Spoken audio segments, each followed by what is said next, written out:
Menteri Luar Negeri Rusia Sergei Lavrov menyebut pihaknya saat ini tak hanya berperang melawan Ukraina. Negara-negara barat yang tergabung dengan NATO juga turut diperangi lewat Ukraina. Lavrov menilai Ukraina telah menjadi negara boneka yang dipersenjatai oleh NATO untuk berperang melawan Rusia. Pernyataan ini disampaikan oleh Lavrov pada Senin 25 April 2022. Menurutnya NATO sebenarnya sedang berperang melawan Rusia melalui perantara. Lavrov juga menyindir bagaimana Presiden Ukraina Volodymyr Zelensky adalah seorang aktor yang handal. Ia menyebut sebenarnya Ukraina tidak memiliki niat untuk menyelesaikan konflik lewat jalur negosiasi. Menlu Rusia tersebut menilai ada ribuan kontradiksi dari kalimat yang diucapkan Zelensky. Beberapa waktu lalu, media massa milik pemerintah Rusia mengklaim Perang Dunia III telah terjadi. Sebuah stasiun televisi milik pemerintah Rusia menyebut saat ini Rusia sedang berperang dengan NATO. Sejak awal terjadinya konflik, negara-negara barat khususnya Inggris dan Amerika Serikat rutin mengirimkan senjata dan peralatan militer kepada Ukraina.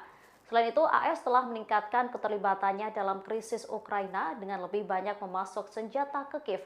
AS juga dikabarkan telah memutuskan untuk memberikan laporan intelijen yang dapat membantu pasukan Ukraina menyerang sasaran di Crimea.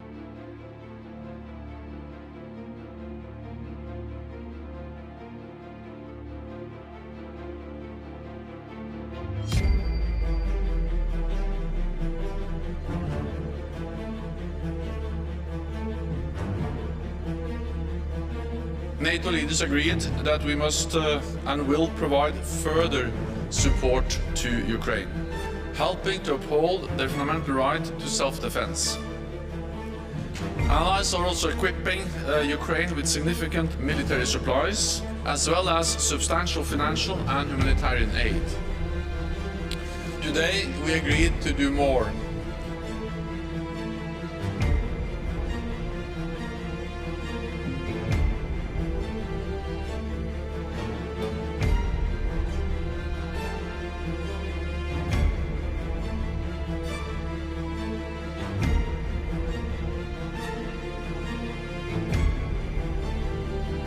Under false claims of ethnic solidarity has invalidated neighboring nations.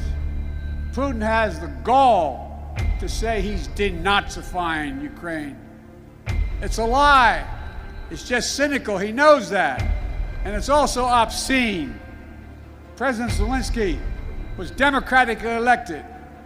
Terima kasih sudah nonton. Jangan lupa like, subscribe, dan share ya.